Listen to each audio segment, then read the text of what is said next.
Si vous regardez cette vidéo en ce moment et que vous êtes pris dans les ténèbres, enchaîné au diable, je vous demande de tout arrêter et d'écouter attentivement. Voyez-vous, on ne peut se cacher de Dieu. Aucune action faite en secret ne lui échappe. Ce que je vais partager avec vous n'est pas un divertissement. Ce n'est pas un simple témoignage. C'est un message sérieux de quelqu'un qui est allé de l'autre côté et qui est revenu avec un avertissement pour nous tous. Une femme de 57 ans a raconté une expérience horrible, une expérience qui l'a menée jusqu'en enfer. Et ce qu'elle a vu là-bas m'a bouleversé. J'ai entendu d'innombrables témoignages sur l'enfer. J'ai entendu des histoires, des rêves, des visions, mais celle-ci se démarque. C'est cru. C'est réel. Et elle porte un message qui vous fera repenser votre vie. Un passage de son témoignage m'a vraiment surpris. Elle affirme avoir vu l'âme de Jimmy Swaggart, un pasteur de renommée mondiale, en enfer. Et ce qu'il lui a raconté là-bas ne ressemblait à rien de ce que j'avais entendu auparavant. Si vous vivez aux États-Unis ou ailleurs dans le monde, ceci est pour vous. Il avait un message, et il n'était pas édulcoré. Il n'était pas doux. Il était urgent, déchirant et nécessaire. Je ne vais pas perdre de temps à développer cela. Nous allons entrer directement dans le vif du sujet. Mais avant cela, si c'est la première fois que vous regardez une vidéo sur cette chaîne, merci du fond du cœur et que Dieu vous bénisse. Ne gardez pas ce message pour vous. Partagez-le. Envoyez-le à votre famille, à votre groupe religieux, à vos amis. Quelqu'un doit l'entendre. Ce genre de message peut transformer une âme. Il pourrait sauver une vie, peut-être même la vôtre. Et si vous avez déjà eu une vision, une révélation, une expérience de mort imminente, n'hésitez pas à en parler. N'enfouissez pas ce que Dieu vous a donné. Mes coordonnées sont dans la description. Enregistrez-vous et partagez votre histoire, en vidéo ou en audio, et envoyez-la. Si le Seigneur m'y autorise, je la publierai ici, comme celle-ci. Maintenant, je veux que vous écoutiez vraiment, non seulement avec vos oreilles, mais avec votre esprit. Ouvrez votre cœur pendant que je vous lis ce témoignage de notre sœur Margaret. Je m'appelle Margaret et j'aurai 57 ans en novembre. À mes frères et sœurs en Christ, je vais parler en toute honnêteté. Je n'ai rien à cacher. Et à tous ceux qui lisent ceci, je demande, ne vous moquez pas de moi pour mes actes. Ne me jugez pas pour ce que j'ai vécu. Je me suis déjà abandonné à Jésus, et il m'a demandé de partager cette partie de ma vie afin que d'autres puissent entendre parler de sa miséricorde et de la façon dont il m'a tiré d'un trou que j'avais creusé de mes propres mains. Que m'est-il arrivé? C'était 2 jours avant le décès de Jimmy Swaggart. Et ce que j'ai vu a tout changé. C'est encore difficile d'en parler. C'était plus profond que je n'aurais jamais imaginé. Voyez-vous, je n'ai pas seulement péché. J'ai vécu dans le péché. Je l'ai accompagné. Je l'ai accepté. Je l'ai respiré comme de l'air. Et j'y suis resté pendant des décennies. Si vous me voyez aujourd'hui, vous auriez du mal à croire la vie que j'ai menée. Je comprends. Je suis assis ici aujourd'hui, plein de regrets. Pas seulement ceux qui vous font regretter de ne pas avoir fait les choses différemment. Enfin, ceux qui vous hantent. Ceux qui vous font pleurer les années perdues. Si je pouvais revenir en arrière, je le ferais. Je déferais tout. Mais je ne peux pas. Aucun de nous ne le peut. Tout ce que je peux faire maintenant, c'est crier à qui veut bien m'écouter. Ne fais pas comme moi. Ne finis pas là où j'ai failli rester pour toujours. Je suis né dans la pauvreté. Une vraie pauvreté. Ma mère est morte quand j'étais encore jeune. Et mon père, eh bien, était plus un fantôme qu'un parent. J'ai fini par être élevé par ma tante, mais à vrai dire, elle se fichait de ce qui m'arrivait. Elle ne m'a jamais demandé où j'étais, avec qui j'étais, ni si j'avais mangé. Il m'est arrivé d'avoir faim pendant des jours. À 16 ans, je couchais déjà avec des hommes plus âgés, des hommes riches. Au début, je me disais que c'était inoffensif. Juste de l'attention, des cadeaux, de l'excitation. J'aimais le pouvoir que je croyais avoir. J'aimais me sentir désiré. Mais ça ne s'est pas arrêté là. Ça a continué. Et bientôt, je ne jouais plus. J'étais devenu prostituée à plein temps. Je le dis sans honte aujourd'hui, non pas par fierté, mais parce que je ne suis plus cette personne. J'ai été lavé. J'ai changé. Mais à l'époque, je croyais vivre un rêve. Ma meilleure vie, comme je l'appelais. J'avais des clients de toutes sortes, des hommes mariés, des hommes riches, des jeunes hommes, des pasteurs, des inconnus. S'ils avaient de l'argent, je m'en fichais. Je me croyais intelligente. Je pensais avoir le contrôle. Je vivais dans des hôtels, portais les vêtements les plus chers, conduisais des voitures de luxe, voyageais où je voulais. Et l'argent, oh, il y en avait à profusion. Mais avec cet argent, il y avait quelque chose de plus sombre.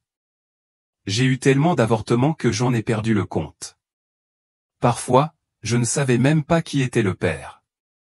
J'allais à la clinique, je m'en occupais et je continuais comme si de rien n'était. Je me disais que c'était mon corps. Je faisais ce que je voulais. Et j'y croyais de tout mon cœur. Au fil des ans, des gens sont venus me voir, des chrétiens. Certains ont essayé de me parler de Jésus. D'autres m'ont mis en garde contre l'enfer. Je leur riais au nez. Je leur disais de s'occuper de leurs propres problèmes. Je n'y croyais pas. Je me disais que j'étais trop mal pour être sauvé de toute façon. Alors j'ai continué. Les week-ends étaient faits pour sortir en boîte. J'organisais des fêtes endiablées. Je buvais. Je dansais. Je péchais sans réfléchir. Mon cœur était dur comme la pierre, plein d'orgueil, d'égoïsme, plein de mal. Et j'ai fait du mal aux gens, beaucoup. J'ai utilisé des hommes. J'ai brisé des mariages. J'ai ruiné des foyers. Et je m'en fichais. Je pensais être intouchable, mais Dieu, il avait un autre plan. C'est arrivé le 28 juin. J'étais allé à une de ces grandes fêtes privées que les riches organisaient chaque mois. J'y suis resté jusqu'à 3h30 du matin. Je me souviens être monté dans la voiture avec mon amie Sandra. J'étais saoul. La route était déserte et silencieuse, et je roulais beaucoup trop vite. Et puis c'est arrivé. Un camion est arrivé de nulle part. Je n'ai même pas eu le temps de cligner des yeux, et encore moins de freiner. Tout est devenu noir. J'ai senti ma tête heurter le volant. Et d'un seul coup, j'ai disparu. Au moment où mon esprit a quitté mon corps, j'ai su que j'étais mort. Je ne pouvais plus bouger. Je ne pouvais plus parler, mais je voyais. J'ai vu l'épave. J'ai vu ma voiture complètement écrasée. J'ai vu mon propre corps effondré, sans vie. Et puis quelque chose m'a attrapé. Ça ne m'a pas tiré vers le haut. Ni lumière, ni paix, ni accueil chaleureux. J'ai été tiré vers le bas, si vite que j'avais du mal à penser. J'avais l'impression d'être tiré par quelque chose de lourd, de furieux. Et puis j'ai atteint l'enfer. Laissez-moi vous dire quelque chose. Cet endroit est plus réel que ce monde. Vous pourriez penser que ce ne sont que des histoires ou des métaphores, mais je vous le dis, je l'ai vécu. Je l'ai respiré. Je l'ai ressenti dans chaque recoin de mon être. Au début, je n'ai vu aucun feu, juste une obscurité épaisse et pesante. L'air était chaud, si chaud qu'on ne pouvait pas respirer. J'avais l'impression que mes poumons se remplissaient de fumée et de chaleur, mais il n'y avait rien à respirer, juste de la douleur. Puis les cris ont commencé. Des gens, tant de gens pleuraient, gémissaient, suppliaient, mais personne n'écoutait. Il n'y avait aucune aide, aucun réconfort. Et le pire, c'est qu'on ne voyait pas ce qui nous faisait mal. Ce n'était pas comme ce que j'avais entendu dans les histoires de démons errants. Non, c'était autre chose. Quelque chose d'invisible et d'horrible. Cela vous frappait, vous tirait, vous déchirait l'âme. Et puis je me suis mis à crier aussi. Je ne pouvais plus m'arrêter. J'avais l'impression que mon corps brûlait de l'intérieur. Et je n'étais même pas encore arrivé au pire. Les punitions ont commencé. J'ai été de nouveau traîné par quelque chose que je ne voyais toujours pas et jeté dans un trou. Et ce trou était rempli de gens comme moi. Des gens qui avaient commis des péchés sexuels. Des hommes et des femmes. Nous étions tous nus, exposés et tourmentés. J'ai vu des corps déchirés, écrasés, tordus de manières insensées. Et puis j'ai commencé à le ressentir. Chaque péché que j'avais commis avec chaque homme. Je l'ai tout ressenti. Je l'ai tout revécu. Mes parties intimes étaient en feu, encore et encore. La douleur ne cessait jamais. Elle ne s'est jamais atténuée. J'ai hurlé jusqu'à ne plus pouvoir parler. Personne n'est venu. Personne ne s'en est soucié. Ça n'en finissait plus. Puis ils m'ont de nouveau déplacé. On m'a traîné dans une autre salle, un endroit réservé aux femmes ayant avorté. Cet endroit m'a bouleversé. Nous étions des milliers, peut-être plus, et nous les entendions, les bébés qui pleuraient. Mais ce n'était pas le genre de cri qu'on attendrait d'un nouveau-né. Non, ces cris étaient furieux, perçants, tourmentés, chargés d'accusations. Chaque cri me transperçait les oreilles et me transperçait le cœur. Ce n'était pas que des sons. Dans ces cris, je les entendais demander, « Pourquoi ne m'as-tu pas laissé vivre ?» J'ai essayé de fuir. J'ai essayé de les chasser. Mais il n'y avait pas d'échappatoire. J'ai été forcé de revivre la douleur de chaque avortement. Je la ressentais dans mon corps, mon ventre, mon estomac. Ça brûlait et me déchirait encore et encore, comme à chaque fois. Mais cette fois, j'ai ressenti ce qu'il ressentait. Et vous savez quoi? Je n'ai même plus essayé de lutter. Je savais que je le méritais. Je savais que chaque instant de ce tourment était le résultat de mes propres choix. Et je ne pouvais m'empêcher de penser, pourquoi n'avais-je pas écouté?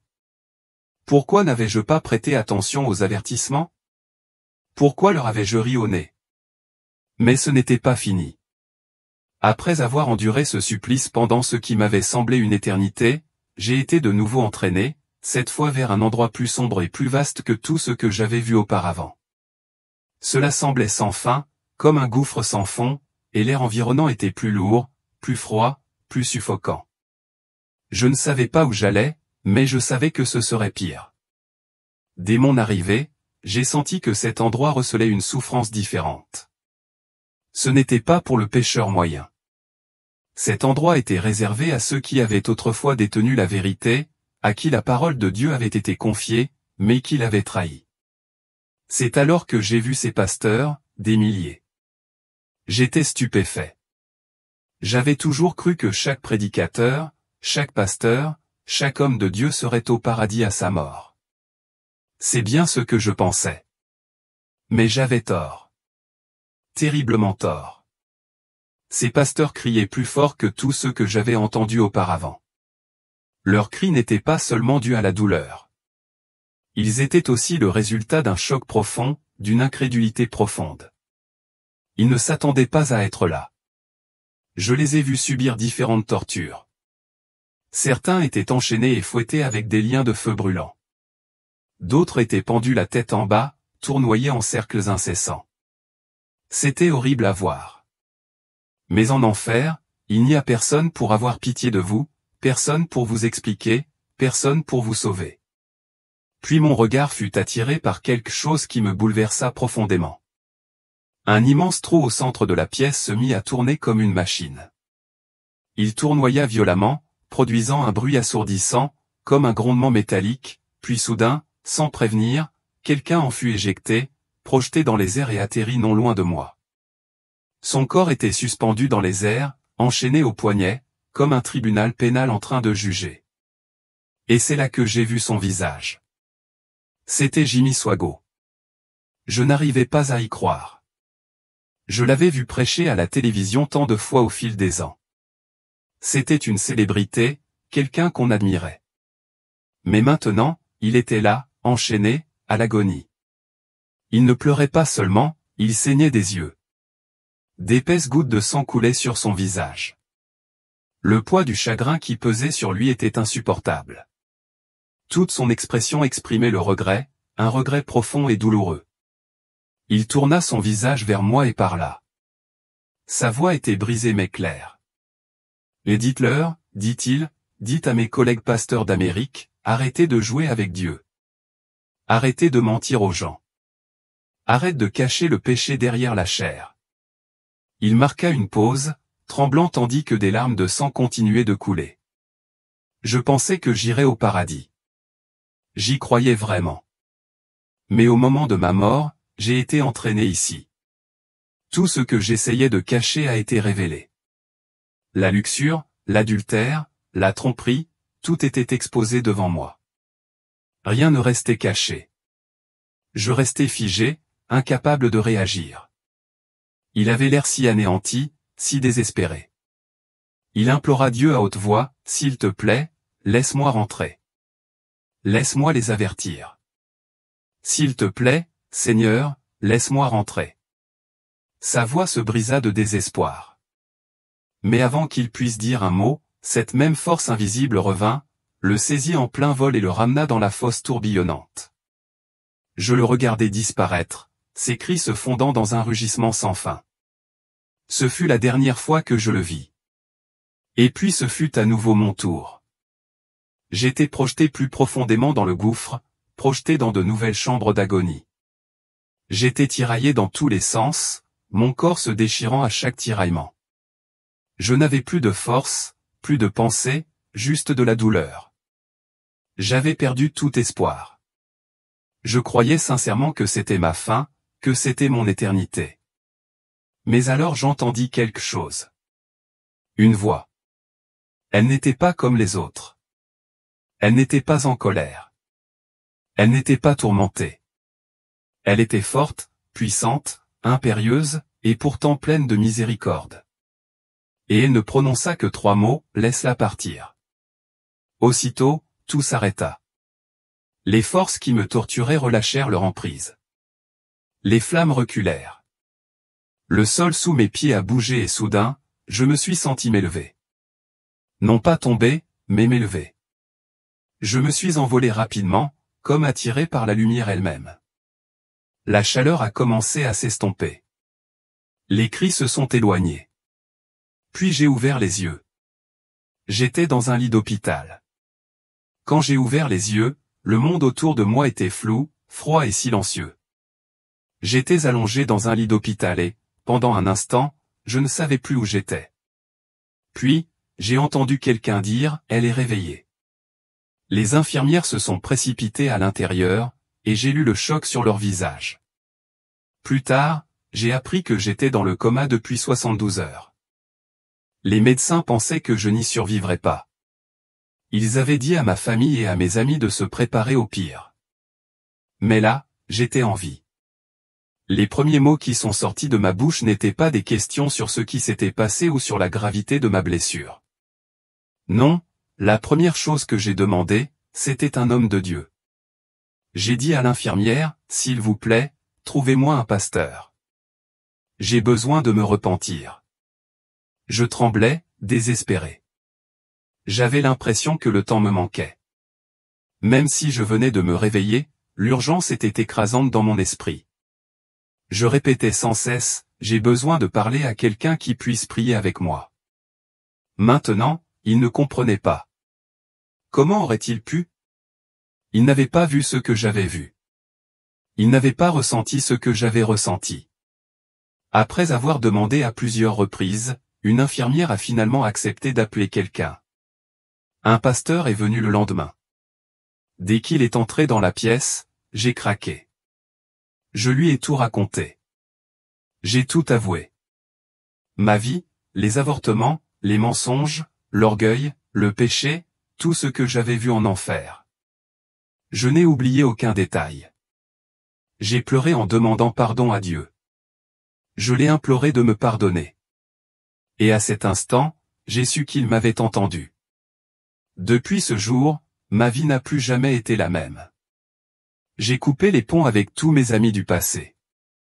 Je me suis débarrassé de tout ce qui me rattachait à cette ancienne vie. Vêtements, photos, contacts, tout. J'ai tout brûlé. Je ne voulais plus rien qui me rappelle la personne que j'étais.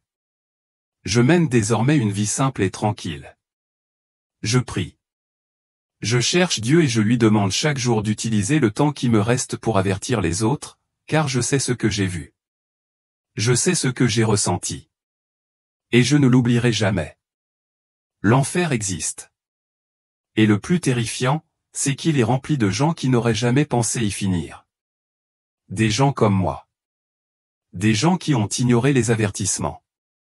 Des gens qui croyaient en la grâce, mais n'ont jamais obéi. Des gens qui pensaient avoir le temps. Des gens qui pensaient que Dieu ne les enverrait pas vraiment là. Je pense parfois à Sandra. Elle était avec moi ce soir-là dans la voiture. Elle n'a pas survécu. Elle est morte dans cet accident et n'a jamais eu la même chance que moi. Je ne sais pas où elle est maintenant. Mais je prie pour que Dieu ait pitié. Pourtant, je sais au fond de moi que si elle avait vu ce que j'ai vu, elle aurait imploré une seconde chance, elle aussi. Mais elle n'en a pas eu. J'ai été épargné. Non pas parce que je l'avais mérité. Non pas parce que j'étais bon, mais parce que Dieu est miséricordieux.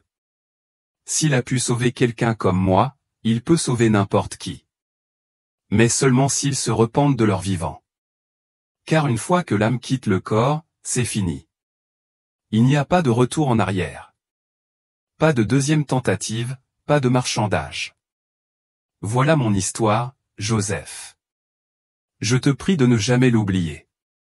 Et je t'en supplie, raconte-la aux autres. Préviens-les avant qu'il ne soit trop tard. Voilà mon histoire, Joseph. Et je prie du plus profond de mon cœur pour que tu ne l'oublies jamais. Ce n'est pas quelque chose qu'on peut simplement entendre et oublier. Pas si on a vraiment écouté. Pas si ton cœur est à moitié réveillé. Je t'en supplie. Ne garde pas ça pour toi. Ne laisse pas ça t'arrêter. Parle aux autres. Exprime-toi. Préviens-les. Préviens tout ce que tu peux. Ta famille, tes amis, ton église, tes collègues. Dis-le leur tant qu'il est encore temps. Car une fois que ce dernier souffle quitte le corps, il est trop tard. J'ai vu la vérité. J'ai senti le feu. J'ai été en présence de la justice. Et je peux vous dire avec une certitude absolue qu'aucun péché n'est caché devant Dieu. Aucun. Peu importe qu'il paraisse insignifiant aux yeux du monde. Peu importe avec quelle habileté il a été dissimulé. Peu importe qui le commet. Qu'il s'agisse d'un toxicomane brisé sous un pont ou d'un prédicateur raffiné derrière une chaire, Dieu voit tout. Chaque mot, chaque pensée, chaque action accomplie en secret. Et un jour, chaque acte sera mis en lumière.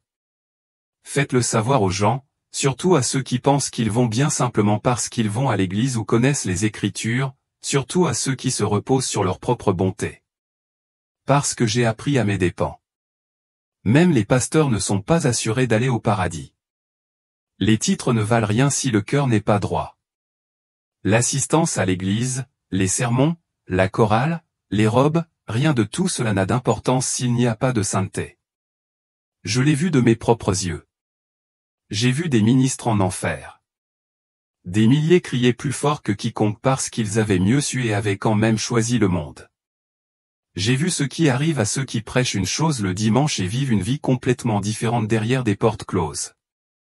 J'ai vu les conséquences du péché secret, de la convoitise cachée, de l'orgueil, des mensonges proférés au nom de Dieu. Ce n'était pas le cas des athées ou des meurtriers.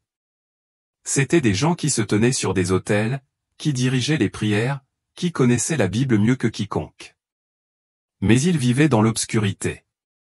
Ils couvraient leurs péchés de charme, de charisme, et même des Écritures. Et maintenant, ils en paient le prix fort, pour toujours. Et s'il te plaît, Joseph, dis-le aux femmes. Dites à chaque mère, à chaque fille, à chaque jeune fille que l'avortement est un meurtre. Je sais que c'est difficile à dire dans ce monde. Je sais que les gens s'indignent quand ils l'entendent, mais je n'y croyais pas non plus. Je me disais que ce n'était qu'une procédure médicale, un choix, une condition de femme. J'ai utilisé tous les arguments possibles, liberté, vie privée, contrôle. Mais bon sang, rien de tout ça n'a d'importance.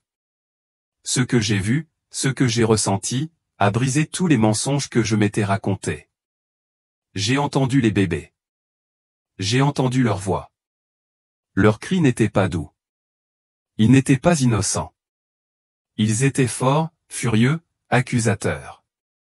Ce son m'a transpercé l'âme. Et j'ai compris à cet instant que ce n'était pas seulement un choix médical. C'était du sang. Du sang innocent. Du sang qui criait de la terre et parvenait aux oreilles de Dieu. Et il n'a pas oublié. Il n'y avait aucune paix dans cet endroit. Aucun réconfort. Impossible d'échapper aux cris. Je sentais chacun de ces avortements me déchirer l'esprit. Ce n'était pas une question politique. Ce n'était pas le droit des femmes. C'était la vie. C'était un meurtre. Et le jugement était insupportable. Dis-leur tout, Joseph. Dis-leur que les plaisirs de ce monde ne valent pas le prix de l'éternité. Cette vie que je croyais belle autrefois, l'argent, les voyages, les vêtements, le pouvoir, l'attention. C'était une façade, un piège, un mensonge soigneusement appâté, tout droit sorti des profondeurs de l'enfer. Je croyais avoir le contrôle. Je me croyais intelligent, mais j'étais aveugle. Je n'ai même pas réalisé que je marchais vers la destruction avant qu'il ne soit presque trop tard. Le diable habillera le péché de soie. Il enveloppera les chaînes d'or, mais cela restera un esclavage. Cela mènera toujours à la mort. Quelques jours après mon réveil à l'hôpital, j'ai appris le décès de Jimmy Swaggart. Et quand j'ai appris la nouvelle, j'ai pleuré. J'ai pleuré toute la journée. Je ne pouvais pas expliquer exactement pourquoi. C'était comme si quelque chose au plus profond de mon être s'était brisé. Je ne savais pas quoi en penser. Était-il possible que ce que j'ai vu en enfer se soit produit avant même que le monde ne sache qu'il était mort? Se pouvait-il que Dieu m'ait permis d'assister à son destin à l'avance? Je l'ignore. Je ne le saurai peut-être jamais. Seul Dieu le sait. Mais je sais une chose, j'étais presque perdu à jamais. J'étais au bord du gouffre. Un instant de plus et j'aurais disparu. Privé de miséricorde. Privé d'espoir. Mais Dieu, dans son inconcevable miséricorde, a dit non. Il a tendu la main à la mort et m'a ramené à la vie.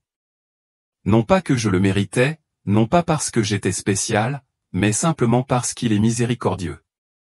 Parce qu'il voulait que je parle, que je témoigne, que je sois une voix pour ceux qui ont encore du temps, que je sois un avertissement vivant. Je suis ici aujourd'hui grâce à cette miséricorde. Et je ne la prends pas à la légère. S'il a pu atteindre quelqu'un comme moi, une femme si profondément plongée dans le péché qu'elle avait oublié ce que cela signifiait de ressentir, alors il peut atteindre n'importe qui. N'importe qui. Mais le hic, c'est qu'il faut venir à lui tant qu'on est encore en vie. Il faut le choisir tant qu'on a encore du souffle. Car une fois passé de l'autre côté, c'est fait. La décision est prise. Il n'y a pas de retour en arrière. Pas de changement de camp. Pas de supplication pour une nouvelle chance. On m'a donné une seconde chance. Mais la plupart des gens ne l'ont pas. Alors, s'il te plaît, Joseph, s'il te plaît, à quiconque lit ceci, n'attends pas. Ne joue pas avec ton éternité. Tourne-toi vers Jésus tant que la porte est encore ouverte.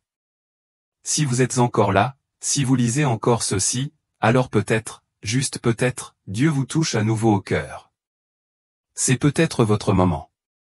Car ce que vous venez de lire n'est pas qu'une histoire. C'est un signal d'alarme. Et il n'a pas été donné pour vous terrifier. Il a été donné pour vous sauver. Voyez-vous, le témoignage de Margaret n'était pas fabriqué. Il n'était pas répété. Il n'était pas exagéré pour susciter des émotions. C'était un cri venu des confins de l'enfer. Le cri de quelqu'un qui a failli être enfermé dans le feu éternel. Quelqu'un qui a goûté au jugement et qui, d'une manière ou d'une autre, a survécu pour en parler. Vous rendez-vous compte à quel point c'est rare? À quel point c'est grave? Ce n'était pas une prédicatrice. ce n'était pas une prophétesse. C'était une femme brisée, vivant dans la rébellion, comme tant de gens aujourd'hui. Pourtant, Dieu, dans sa miséricorde, est allé jusqu'à la mort et l'a ramenée à la vie. Mais tout le monde n'a pas cette chance. Son amie Sandra, non. Elles étaient dans la même voiture, sur la même route, ivres de la même fête, vivant le même style de vie. Mais Sandra n'est jamais revenue. Elle est morte dans son péché et n'a jamais pu se repentir. Jamais pu se confesser. Jamais eu le temps de réfléchir. Il n'y avait pas de lit d'hôpital. Pas de voix d'en haut.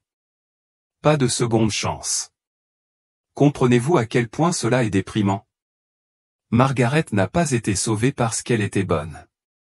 Elle n'a pas été sauvée parce qu'elle était meilleure que Sandra. Elle a été sauvée parce que Dieu voulait que quelqu'un revienne témoigner, non pas pour condamner le monde, mais pour l'avertir. Cet avertissement s'adresse à vous maintenant. Écoutez-moi. Si vous vivez dans le péché, si vous errez dans les ténèbres, jouez avec Dieu, cachez des choses que personne d'autre ne voit, vous devez vous repentir. Pas la semaine prochaine. Pas quand la vie se calmera. Pas quand l'Église fera un nouvel appel à l'autel. Vous devez vous repentir aujourd'hui. Car demain n'est pas promis. Ni à moi. Ni à vous. Ni à personne. Combien de personnes ont dit, je me réconcilierai avec Dieu plus tard? Combien ont pensé à un week-end de plus, une relation de plus, une solution de plus? J'arrêterai là. Mais leur vie est alors écourtée et ils entrent dans une éternité à laquelle ils ne s'étaient jamais préparés. L'enfer est rempli de gens qui comptent se repentir plus tard. Alors je te demande de tout mon cœur, n'attends pas. N'endurcissez pas votre cœur. Ne considérez pas cela comme un simple message religieux, car c'est une question de vie ou de mort. Vous pensez peut-être être allé trop loin. Margaret le pensait aussi. Elle croyait que ses péchés étaient trop profonds, trop ignobles pour être pardonnés. Elle a avorté sans même s'en souvenir. Elle a détruit des mariages. Elle se moquait des chrétiens. L'idée de l'enfer lui faisait rire. Et pourtant, Dieu lui a fait miséricorde. S'il peut lui pardonner, il peut vous pardonner. Mais seulement si vous venez à lui tant que vous avez encore du souffle. Vous ne pouvez pas attendre d'être sur votre lit de mort. Vous pourriez ne jamais avoir de lit de mort. Maintenant, parlons franchement de l'Église, du peuple de Dieu, de ceux qui portent le titre de pasteur, ministre, évangéliste, prophète, conducteur de louanges. Margaret a vu des milliers de pasteurs en enfer. Pensée Y. C'étaient des gens qui connaissaient les Écritures. Des gens qui montaient sur scène. Des gens qui guidaient les autres dans la prière. Et pourtant, ils étaient perdus. Pourquoi? Parce qu'ils vivaient d'une manière en public et d'une autre en privé. Parce qu'ils cachaient leurs péchés derrière des sermons. Parce qu'ils se souciaient davantage de leur réputation que de leur droiture, parce qu'ils pensaient que Dieu ne les dénoncerait pas. Mais il l'a fait, et il le fera. Elle vit Jimmy Swaggart enchaîné dans les tourments, implorant une seconde chance, implorant de revenir avertir les autres. Le visage couvert de larmes de sang, le poids de ses péchés cachés le plongeant dans le désespoir. Il pensait aller au paradis. Il pensait que son ministère couvrirait ses compromissions privées. Mais à sa mort, le masque s'est arraché. Et ce qui lui est arrivé peut arriver à chacun d'entre nous si nous ne nous repentons pas. Personne n'est exempté. Aucun titre ne peut vous protéger du jugement de Dieu. Église, ceci est un signal d'alarme. C'est un bouleversement. Dieu appelle son peuple à sortir du compromis, du péché secret, de la performance, de la fausse religion. Il nous appelle à revenir à la sainteté. Si vous êtes pasteur et que vous luttez contre la luxure, confessez-le. Si vous avez une liaison, mettez Y fin. Si vous prêchez la justice le dimanche et regardez de la pornographie le lundi, implorez Dieu de vous délivrer. Ne continuez pas à marcher comme si personne ne savait. Dieu sait. Et un jour prochain, tout ce qui est caché sera exposé. On ne surmonte pas le péché en faisant semblant de ne pas l'avoir. On le surmonte en le mettant en lumière.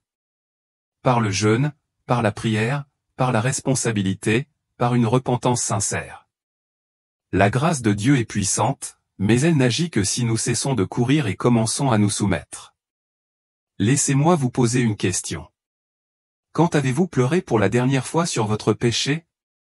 Quand avez-vous tremblé à la parole de Dieu pour la dernière fois? Quand êtes-vous tombé face contre terre pour la dernière fois, non pas pour être béni, mais pour être purifié? Le réveil ne commence pas dans le monde. Tout commence dans l'Église, dans le cœur, dans des lieux secrets. Margaret a été sauvée pour une raison. Non pas pour devenir célèbre, ni pour écrire un livre, mais pour tirer la sonnette d'alarme, pour crier « Retournez ». L'enfer est réel. Et la porte est grande. Et maintenant, le choix vous appartient. Vous avez entendu son témoignage. Vous avez entendu ses larmes. Vous avez entendu son appel. Que allez-vous en faire? Continuerez-vous à défiler? Allez-vous vous en remettre? Ou allez-vous vous mettre à genoux et implorer celui qui sauve encore? Ceci pourrait être votre dernier avertissement. Ceci pourrait être votre dernière invitation. Ne la laissez pas passer. Tombez aux pieds de Jésus. Repentez-vous de vos péchés. Détournez-vous de toute obscurité. Laissez-vous laver. Soyez restaurés. Soyez remplis du Saint-Esprit. Vivez saintement. Marchez humblement. Et tenez-vous prêts. Car dans un instant, en un clin d'œil, tout sera terminé. Et alors, une seule chose comptera. Étiez-vous en accord avec Dieu? Vous êtes-vous déjà demandé ce qui arriverait si un croyant mourait et était emmené par Jésus pour vivre l'enfer lui-même, ou même des âmes célèbres comme Bob Marley crient dans les flammes éternelles? Voici l'histoire vraie de Sœur Victoire, une femme dévouée dont l'âme a quitté son corps après sa mort et qui a été guidée par le Seigneur pour découvrir des vérités terrifiantes sur l'Église, la musique, le mariage et la prétendue légende que vous avez emprisonnée à jamais. Avant de commencer, veuillez indiquer votre nom et votre adresse ci-dessous. Je prierai pour chacun d'entre vous. Je vous envoie l'amour chaleureux de Jésus-Christ. Cette histoire n'est pas seulement destinée à être entendue. Elle est destinée à réveiller l'esprit, car ce que Sœur Victo a vu en enfer vous fera ne plus jamais regarder ce monde de la même manière. Je m'appelle Sœur Ayan Bati Victo. Je suis originaire de la République du Togo et marié à un évangéliste nommé Monsieur Herbert. Le matin du 9 septembre 2014, je me suis réveillé avec un mal de tête lancinant. Pensant qu'il s'agissait d'une simple migraine, j'ai acheté des médicaments. Mais au fil des heures, la douleur s'est intensifiée. Je me sentais étourdi, faible et étrange. Mon mari a appelé un médecin qui m'a fait une injection et une transfusion sanguine. Après, je suis allé me reposer. Puis un événement s'est produit qui a changé ma vie à jamais.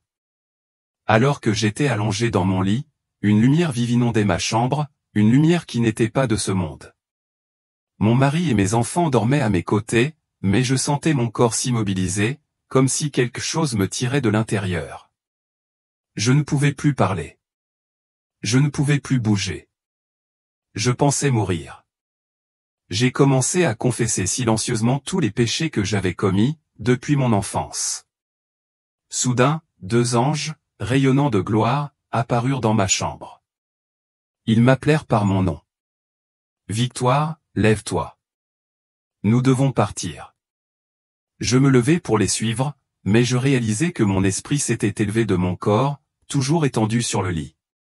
C'est alors que je sus que j'avais quitté le monde physique.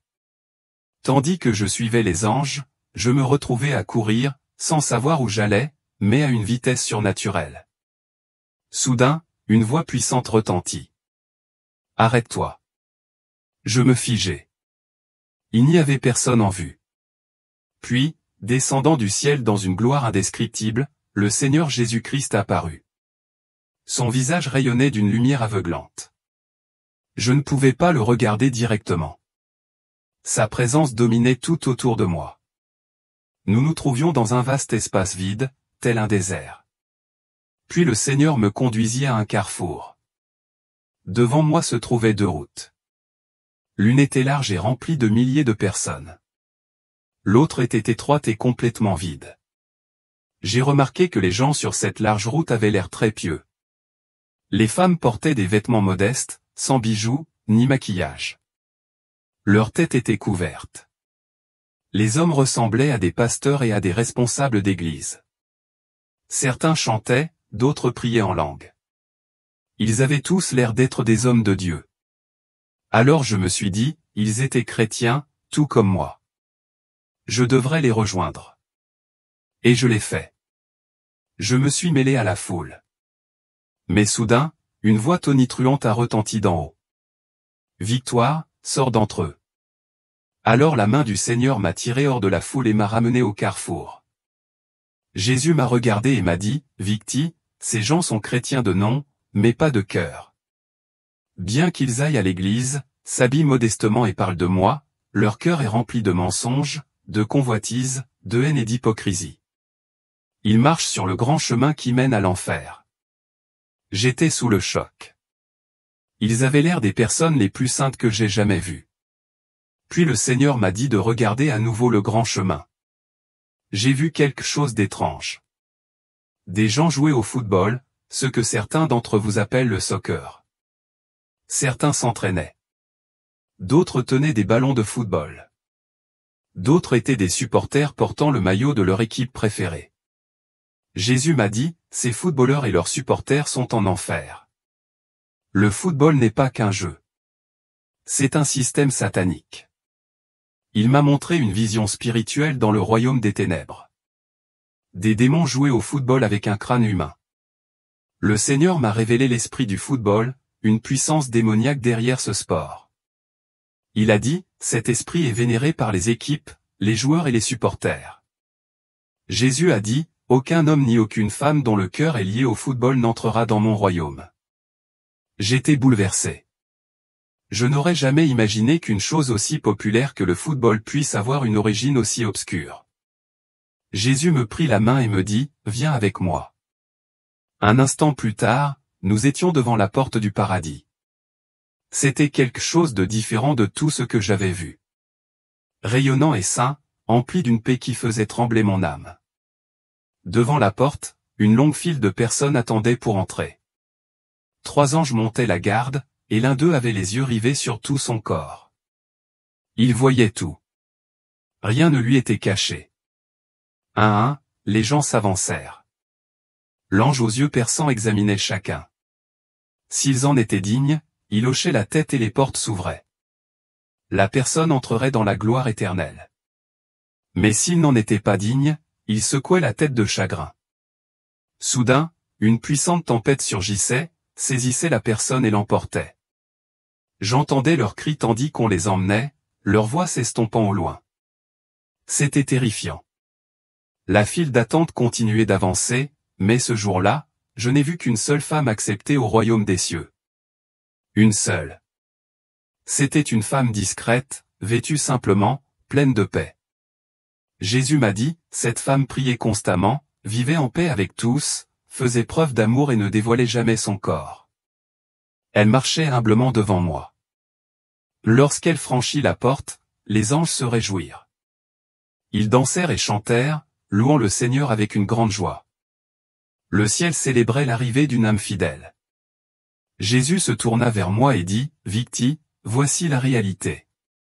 Beaucoup m'appellent Seigneur, mais leur vie ne me reflète pas. Ils m'adorent des lèvres, mais me renient du cœur. Peu entreront dans mon royaume, non pas que je ne le veuille pas, mais parce qu'ils refusent de suivre le chemin étroit. Je restai silencieux, bouleversé par ce que j'avais vu. Le poids de l'éternité était réel. Le chemin étroit était réel. Le paradis était réel, mais le rejet aussi. Après avoir franchi les portes du paradis, je pensais que le voyage était terminé. Mais Jésus se tourna vers moi, le regard solennel, et me demanda, Victi, où vas-tu le dimanche? Je répondis, à l'église, Seigneur, pour te vénérer. Il a regardé en mon âme et m'a dit, de nos jours, beaucoup d'églises ne me vénèrent pas. Elles vénèrent Satan. Tandis qu'il parlait, le sol s'est ouvert sous nos pieds et nous sommes descendus en enfer. L'air est devenu lourd, les ténèbres ont envahi notre esprit. J'ai entendu les cris des âmes, des pasteurs, des chefs de chœur, des fidèles maintenant tourmentés. Jésus m'a montré ceux qui avaient prêché la vérité mais vivaient dans le péché, qui utilisaient son nom pour se faire connaître et qui érigeaient des foules au lieu d'autel. Ce ne sont pas mes églises, a-t-il dit. Ils appartiennent désormais à l'ennemi. J'ai vu des gens que je connaissais, comme le pasteur Maurice du Togo, souffrir au-delà de toute imagination. Jésus a dit, beaucoup me servent des lèvres, mais pas de leur vie. C'est pourquoi je vous renvoie les avertir. Je ne viens pas pour des bâtiments ou des mouvements. Je viens pour une épouse pure, obéissante, sainte et lavée dans mon sang. Nous avons donc continué à nous enfoncer dans les ténèbres où des vérités encore plus terrifiantes nous attendaient. Tandis que nous continuions à traverser les tourments et le feu, Jésus m'a entraîné plus profondément dans les profondeurs de l'enfer. Les cris se faisaient plus forts, la douleur plus intense. Les démons étaient partout, certains rampant, d'autres volant, d'autres encore veillant sur certaines âmes comme des gardiens de prison. Leur visage était marqué par la haine. Leur rire était cruel. Chaque bruit dans ce lieu était empreint d'agonie. Puis Jésus dit, Victi, il y a ici des gens que le monde célèbre encore, mais leurs âmes sont perdues à jamais. Laisse le mène te le montrer. Nous arrivâmes à une fosse obscure, et à l'intérieur, un homme dansait. Ses mouvements étaient sauvages, torturés et mécaniques, comme s'il était forcé. J'ai regardé de plus près et je l'ai reconnu. Le Seigneur, est-ce Michael Jackson, ai-je demandé. Jésus a hoché la tête. Oui, c'est lui. Il était toujours vêtu comme le monde se souvient de lui, chapeau, gants, vêtements scintillants, mais sa peau était maintenant brûlée et déchirée. Chaque fois qu'il essayait d'arrêter de danser, des démons se précipitaient sur lui avec des fouets de feu et le forçaient à continuer. Il criait, au secours. Arrêtez de jouer ma musique. Dites au monde que je souffre ici. Dites-leur que mes chansons attirent les gens ici. J'ai pleuré. Jésus a dit qu'il était un agent des ténèbres. Sa musique n'était pas que de la musique. C'était une influence spirituelle. Elle ouvrait les portes à la rébellion, à la luxure, à l'orgueil et à la sorcellerie. Aujourd'hui encore, beaucoup de mes enfants dansent sur sa musique. Ils en jouent chez eux et dans leurs églises, et ils ignorent l'âme derrière ce son. Puis Jésus m'a emmené dans une autre pièce. À l'intérieur se trouvait un homme aux dreadlocks, enchaîné, qui pleurait amèrement. Seigneur, ai-je demandé, qui est-ce? Jésus a répondu, c'est Bob Marley. Bob nous a regardés et s'est écrié, je n'ai jamais cru en toi, Jésus. Les gens m'ont dit que j'étais Dieu. Ils m'ont dit que j'accomplissais une prophétie. Mais j'ai été trompé. Allez avertir les Rastafariens. Dites-leur de se couper les cheveux, de croire en Jésus, le véritable Sauveur. Dites-leur de ne pas me suivre, car je suis perdu. Il tomba à terre en hurlant de désespoir. Jésus dit, chaque année, le jour de sa mort, le 11 mai, les gens se rassemblent pour le célébrer. Ils portent son image. Ils citent ses paroles comme si elles étaient divines, mais ils honorent une âme éternellement condamnée. Ceux qui vénèrent sa mémoire, ceux qui le qualifient de prophète, suivent le même chemin que lui, et s'ils ne se repentent pas, ils finiront ici. J'ai ressenti un poids inexplicable dans mon cœur. C'étaient des personnes idolâtrées par des millions de personnes, des chanteurs, des icônes, des légendes. Mais ici, dans l'éternité, ils n'avaient aucune gloire, seulement du chagrin, que des regrets. Jésus m'a regardé et m'a dit, dis-leur que je ne partagerai pas ma gloire avec les idoles. Je ne rivalise pas avec les célébrités. Mon peuple doit choisir entre moi et eux, la lumière ou les ténèbres, la vérité ou la popularité. Puis il a ajouté avec autorité, je suis le Seigneur. Je ne suis ni un symbole, ni un chant, ni une statue. Je suis le Dieu vivant, et on ne se moquera pas de moi. Je restais là, silencieux. Je ne pouvais pas parler. Les voix du supplice m'entouraient. La chaleur me pressait la peau, et quelque part dans l'obscurité, j'entendis un air familier.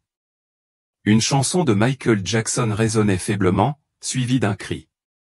Le Seigneur détourna son visage de cet endroit et nous reprîmes notre marche. Le voyage n'était pas terminé. Il voulait que je voie plus loin. À mesure que nous nous enfoncions dans l'enfer, l'obscurité s'épaississait et les cris s'intensifiaient. Puis Jésus me conduisit dans un étroit couloir où je vis un petit enfant tremblant, recroquevillé sur le sol, âgé de 8 ans à peine. Des démons sous forme de serpents et d'insectes le tourmentaient, le mordant et le piquant tandis qu'il criait, « Jésus, sauve-moi !» Je suis tombé à genoux et j'ai demandé, « Seigneur, pourquoi est-il ici ?» Jésus a demandé au garçon, « Qu'est-ce qui t'amène ici ?» L'enfant a répondu, « Les cartos, les films de guerre, les jeux vidéo, les feuilletons. » Jésus m'a regardé et m'a dit, « Personne ne lui a enseigné ma parole. La télévision l'a élevé.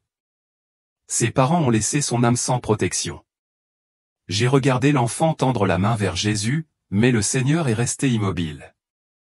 Il est jugé, dit-il, sur ce qu'on lui a donné, et on ne lui a rien donné. Un démon rit. L'Église était trop occupée. Ses parents étaient trop distraits, alors il nous appartient maintenant. Je me détournai, le cœur brisé. Jésus murmura, préviens-les, victoire. L'ennemi en veut aux enfants. Ce qui paraît inoffensif les détruit. L'enfer a aussi de la place pour les enfants. Et le ciel attend ceux à qui l'on enseigne la vérité. En quittant le lieu où l'enfant était tourmenté, je me sentais complètement brisé. Je n'avais plus aucune force. Mais Jésus dit, il y a encore une chose que tu dois voir. Puis il disparut. À sa place apparut une silhouette d'abord brillante, presque angélique. Mais à mesure qu'il s'approchait, sa beauté se transforma en quelque chose d'horrible. Sa robe devint noire et son rire résonna comme le tonnerre. Je m'effondrai sous son poids. Il me fixa du regard et dit, « Je suis Satan. Toi, Victo, tu as arraché des âmes à mon royaume. Mais maintenant, je vais te montrer qui dirige vraiment les églises. » Il commença à se vanter. J'ai rempli les chairs d'avidité, les chorales d'orgueil et les bancs d'église de rancune. J'ai remplacé la sainteté par la religion, et il croit encore être sauvé. J'ai essayé de parler, mais je n'y suis pas parvenu. Il a levé la main et la douleur m'a envahi. Juste à ce moment-là, un éclair de lumière est apparu. Jésus était revenu. Satan a crié et s'est éloigné de rage. Jésus a dit, « Vous l'avez entendu. » C'est la voix qui se cache derrière de nombreuses églises aujourd'hui. Mais il n'a aucun pouvoir sur ceux qui marchent en mon nom. Il m'a regardé et m'a dit, « Dis-le. » Tremblant, j'ai proclamé au nom de Jésus-Christ. Satan s'est effondré comme le tonnerre. Jésus a dit, « Voici l'autorité que je donne à mon peuple. » Ne l'utilisez pas comme une phrase, mais comme une arme. La guerre est réelle et mon Église est endormie. Puis nous avons poursuivi notre chemin vers une vérité plus profonde qui attend encore d'être révélée. Après la disparition de Satan, Jésus s'est tourné vers moi, l'air lourd, et m'a dit, « Victi, je vais maintenant te montrer comment l'ennemi a utilisé le mariage pour détruire de nombreuses âmes. » En un instant, nous sommes entrés dans un autre monde spirituel. L'atmosphère était lourde de tristesse. J'ai vu des hommes et des femmes enchaînés, certains pleurant, d'autres silencieux de regret. Jésus m'a conduit à une femme nommée Christine. Elle portait une grande croix catholique autour du cou. « Seigneur, s'est-elle écriée, je croyais t'honorer. » Je ne savais pas, Jésus a répondu, « Je ne suis plus sur la croix. » Pourtant, ils m'y gardent comme une statue. Ce qu'ils adorent, ce n'est pas moi. C'est l'Antéchrist. Il a poursuivi, la soi-disant eau bénite qu'ils utilisent est mêlée à la mort. Le catholicisme est en alliance avec l'occultisme. Je ne fréquente pas cette église. Puis j'ai vu le pape Jean-Paul II en enfer, un énorme serpent autour du cou. Jésus a dit, s'ils ne se détournent pas de l'illusion et ne me suivent pas en esprit et en vérité, aucun catholique n'entrera au paradis. Ensuite, il m'a montré un homme qui allait à l'église tous les dimanches, mais qui passait ses nuits dans les bars et les boîtes de nuit. Tu m'as honoré de ton emploi du temps, dit Jésus. Mais ton cœur appartenait au monde. J'ai aussi vu la femme d'un pasteur en flammes. Elle refusait de pardonner, dit Jésus. Elle est morte amère, s'accrochant à la douleur. Jésus parla alors avec une profonde tristesse. Dit aux femmes de pasteurs qu'elles doivent marcher dans l'humilité et le pardon. Beaucoup pensent que leur titre les sauvera, mais les titres ne peuvent cacher un cœur impénitent. Il m'en a montré davantage. Des couples fiancés couchant ensemble, des hommes vivant avec leurs femmes sans payer la dot, et des pasteurs se disputant avec leurs femmes tout en prêchant comme si de rien n'était. Ce sont des fornicateurs, a dit Jésus. Ils désobéissent à mon alliance. J'ai vu une femme hurler de douleur. Je pensais que l'amour suffisait. Je pensais pouvoir le sauver. Mais Jésus répondit, son mariage avec un incroyant l'a éloigné de moi. Puis il me regarda et dit, quand on se marie sans me le demander, on s'expose à la destruction. Je n'unis pas le juste à l'impie. Les deux doivent naître de nouveau. Mon esprit ne peut bénir ce qui est sous un joug inégal. Il marqua une pause, puis ajouta, beaucoup seront offensés par cela, mais je dis la vérité.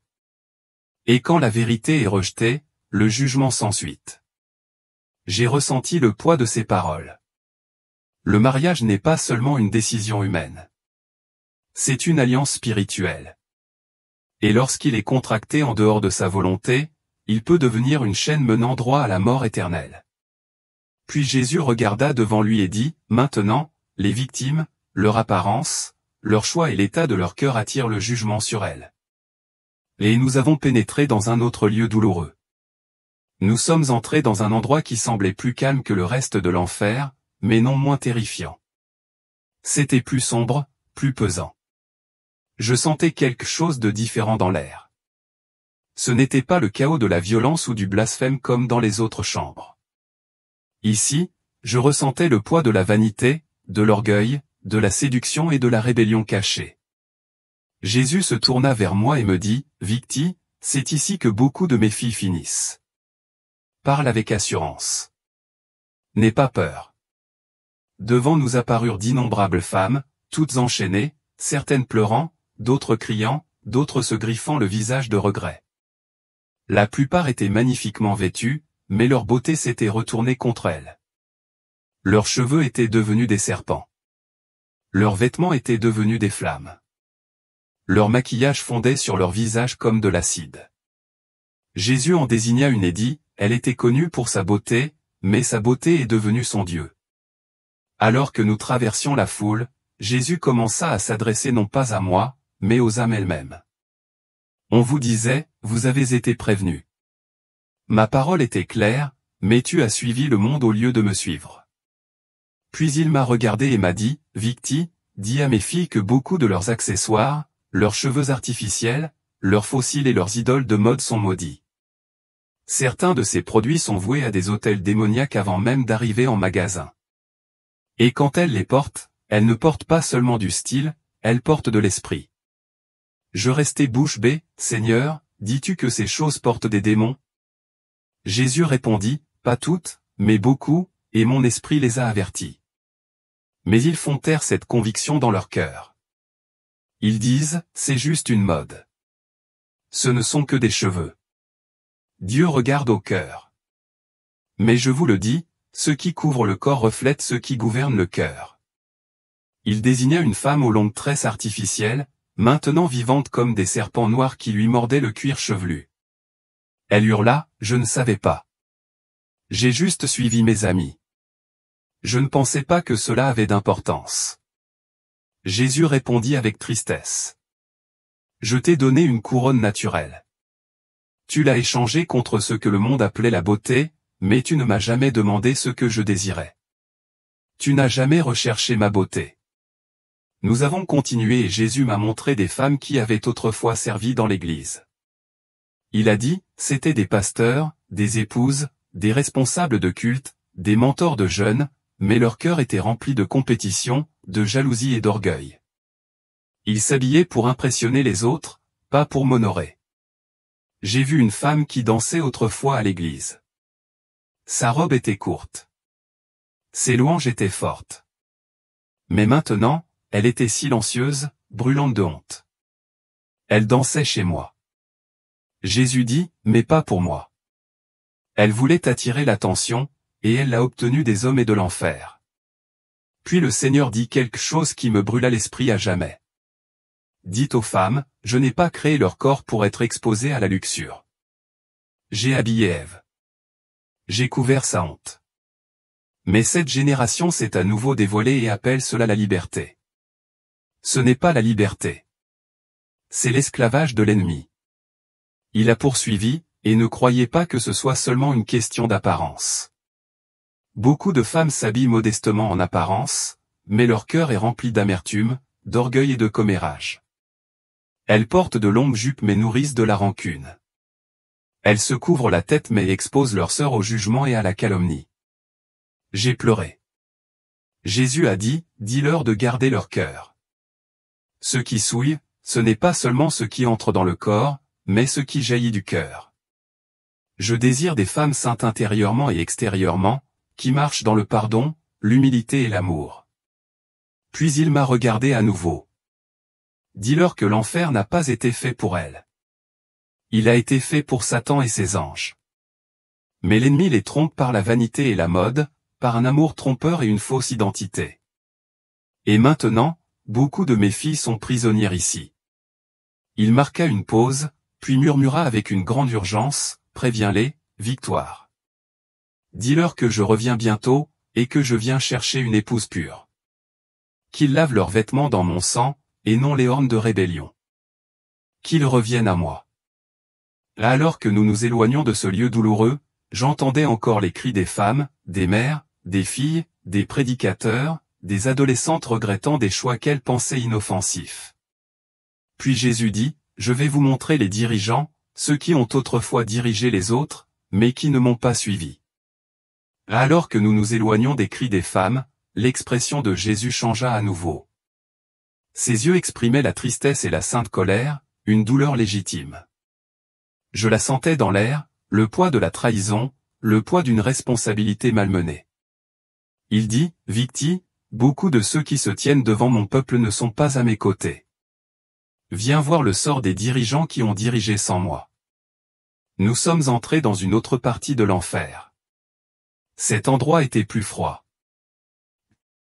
Les cris entendus ici n'étaient pas seulement des cris de douleur, mais aussi de honte. Il ne s'agissait pas d'âmes ordinaires. Il s'agissait de pasteurs, de prophètes, d'évêques, d'apôtres, d'anciens, de ministres, d'hommes et de femmes qui avaient autrefois exercé une autorité dans l'Église. Certains portaient encore les vêtements qu'ils avaient portés pour prêcher. D'autres serraient des Bibles qui brûlaient désormais dans leurs mains comme du feu. Leur chair était devenue leur prison, et leurs titres étaient gravés sur des chaînes qui les enchaînaient. Jésus a dit, ceux-là sont à qui ma parole a été confiée, mais ils l'ont déformée par intérêt, par gloire, par désir de chair. Ils se sont nourris pendant que mes brebis mouraient de faim. Ils ont construit des ministères, pas des autels. Ils ont rassemblé des foules, mais n'ont jamais amené d'âme à la repentance. Nous nous sommes approchés d'un homme qui pleurait et se mordait les doigts jusqu'au sang. Il était oint. Jésus dit, je l'ai appelé quand il était jeune. Il a commencé par le feu, puis est venu l'argent. Il a commencé à déformer ma parole pour plaire au peuple. Il a vendu des prophéties. Il a collecté des offrandes, mais son cœur s'est corrompu. Maintenant, il ne peut échapper au feu. Un autre homme était enchaîné et criait, j'étais un général dans la foi. Je chassais les démons. J'ai ressuscité les morts. Mais Jésus m'a répondu, tu as utilisé mon nom, mais tu ne m'as pas connu. Tu m'as prêché publiquement, mais tu as vécu pour toi en privé. Tes œuvres étaient nombreuses, mais tes fruits étaient pourris. J'ai vu une femme, autrefois une prophétesse respectée, maintenant tourmentée par des démons qui imitaient sa voix, répétant les fausses visions qu'elle avait données. Elle a crié, Seigneur, je voulais seulement t'aider. J'ai seulement dit ce que les gens voulaient entendre. Mais Jésus répondit, tu craignais les hommes plus que moi. Tu as prophétisé des mensonges en mon nom. Tu as dit que j'avais parlé alors que je me taisais. Tu as conduit beaucoup de gens à la destruction. Le Seigneur m'a emmené plus profondément et m'a dit, regarde combien d'églises ont été fondées par des hommes que je n'ai jamais envoyés. Ils ont dit, Dieu m'a appelé, mais c'était l'orgueil, pas mon esprit. Ils ont divisé mon corps pour se forger un nom. Ils ont agi par don, mais ont ignoré la sainteté. Ils recherchaient les tribunes, non la présence. Et quand je les ai avertis, ils ont endurci leur cœur. J'ai vu des hommes quitter leurs femmes pour épouser des femmes envoyées par Satan. Jésus a dit, lorsqu'un pasteur répudie sa femme et en épouse une autre sans mon approbation, il livre son église à l'ennemi. Son autel est souillé et je me retire. Il a poursuivi, beaucoup de mes serviteurs prêchent en nourrissant le manque de pardon. Ils se disputent avec leurs femmes, puis se tiennent derrière la chair. Ils vivent dans le péché secret et croient que la grâce le couvre. Mais je ne me laisserai pas ridiculiser. Et s'ils ne se repentent pas, j'ôterai leur chandelier. J'ai vu des églises inscrites dans un livre. Certains noms brillaient de lumière. D'autres étaient barrés, couverts de cendres. Jésus a expliqué, lorsqu'une église s'aligne sur moi, je la couvre de ma gloire. Mais lorsqu'une église suit le monde, embrasse l'immoralité et rejette la discipline, j'efface son nom. Elle existe peut-être encore sur terre, mais au ciel, elle n'est plus reconnue. Alors Jésus s'est tourné vers moi et m'a dit, Victi, la tromperie est puissante. Beaucoup de gens suivent leurs dirigeants plus que moi. Ils défendent leur pasteur plus que ma vérité. Ils ignorent la conviction du Saint-Esprit et disent, ne touchez pas à loin. Mais je vous le dis, si loin vit dans la rébellion, il sera jugé plus sévèrement. Car on demandera beaucoup à qui l'on a beaucoup donné. Il marqua une pause et je perçus la douleur dans sa voix. J'aime mon Église. Je suis mort pour elle. Mais l'Église doit revenir à la sainteté. Les titres ne sauvent pas. Les positions ne sauvent pas. Seule l'obéissance à ma parole suffit. Puis il murmura, dis-leur que je reviens, non pas pour des célébrités en robe, mais pour des serviteurs au cœur pur. Non pas pour la gloire, mais pour la fidélité. Non pas pour le bruit, mais pour la vérité. Alors que nous nous retournions pour partir, j'entendais encore les cris d'hommes et de femmes qui autrefois se tenaient devant la foule, et qui maintenant ne pouvaient plus se tenir devant Dieu. Et je savais sans l'ombre d'un doute qu'aucun sermon, aucune prophétie, aucun miracle ne pouvait remplacer une vie véritablement abandonnée. Puis Jésus dit, Victoire, tu as vu l'état de l'Église, mais avant que je te renvoie, tu dois voir l'heure qu'il est à l'horloge du ciel. Jésus me regarda avec des yeux qui transperçaient l'éternité elle-même. Je sentais quelque chose changer en moi. L'atmosphère devint pesante comme avant un orage. Puis il dit, Victa, maintenant tu dois voir l'heure qu'il est. Nous nous retrouvâmes soudain devant ce qui ressemblait à une immense horloge dorée suspendue dans le ciel. Elle ne tic-taquait pas comme une horloge terrestre. Elle vibrait de lumière et de puissance. Chaque chiffre brillait de 1000 feux, et les aiguilles ne s'agitaient pas au rythme des secondes, mais selon une intention divine. Jésus désigna l'horloge et dit, voici l'heure du ciel. Voici l'heure dans le monde spirituel. Je regardai et restai bouche bée. L'aiguille n'était plus sur l'heure ni sur la minute. Elle était positionnée entre la dernière seconde et la trompette. Plus de temps à perdre. Jésus dit, il est presque minuit en esprit. La trompette va sonner. Je reviens chercher mon épouse, mais elle n'est pas prête. Sa voix était pleine d'urgence et de tristesse. Mon Église est endormie, divertie, distraite. Il prêche la prospérité, mais pas la pureté. Il parle de bénédiction, mais évite la repentance. Ils craignent l'offense plus que le péché. Ils préparent à la carrière et aux investissements, mais pas à l'éternité. Je tremblais tandis que les aiguilles de l'horloge céleste brillaient de plus en plus fort. C'était à la fois terrifiant et glorieux. Puis Jésus a tendu la main et a touché mon front. À cet instant, j'ai senti le poids des âmes, tel un flot de cœurs humains, se déverser dans mon esprit. J'ai ressenti le chagrin des enfants égarés, de la jeunesse liée par la luxure, des églises pleines de bruit mais vides de vérité. Je tombai à genoux et criai, Seigneur, que veux-tu que je fasse? Jésus répondit, va les avertir. Dis au monde que je ne viens pas un jour, mais maintenant. Dis-leur de se préparer non pas à la légère, mais de toute urgence. Dis à mon peuple de retourner à la prière, à la sainteté, au lieu secret où réside mon esprit. Et puis il ajouta, dis la vérité même s'ils te haïssent. Annonce ma parole même s'ils te rejettent. On se moquera de toi, on te réduira au silence et on t'attaquera. Mais je serai avec toi. Je te défendrai. Et chaque âme qui se repentira à cause de cette parole brillera comme un joyau sur ta couronne. Il posa sa main sur ma poitrine et dit, tu retourneras à ton corps. Tu te souviendras de tout. Cette expérience n'est pas pour toi seul. Elle est pour mon corps. Elle est pour les nations. Puis il m'a regardé dans les yeux et a prononcé ces derniers mots qui résonneraient à jamais dans mon âme. Dites-leur, je ne viens pas pour une église qui ressemble au monde. Je viens pour une église qui me ressemble. Et soudain, il y a eu un bruit comme un vent violent et tout a commencé à disparaître. Les images de l'enfer, du paradis, de Satan, de l'enfant, des femmes, des pasteurs, tout cela s'est dissipé comme les cendres d'une tempête. Puis j'ai ouvert les yeux. J'étais de retour dans mon lit. Mon corps était raide. Ma tête me faisait mal. Mon mari et mes enfants m'entouraient, pleurant et priant. J'étais parti depuis des heures, mais mon âme avait voyagé bien au-delà du temps. Je les ai regardés, les larmes aux yeux, et j'ai murmuré, Jésus revient. Nous ne sommes pas prêts. Depuis ce jour, je ne suis plus la même. Je n'ai plus peur de l'homme. Je ne recherche plus de réconfort. Je vis uniquement pour prêcher ce qu'il m'a montré, pour avertir les tièdes, pour appeler les perdus et pour préparer l'épouse. Car j'ai vu l'horloge du ciel et je sais quelle heure il est.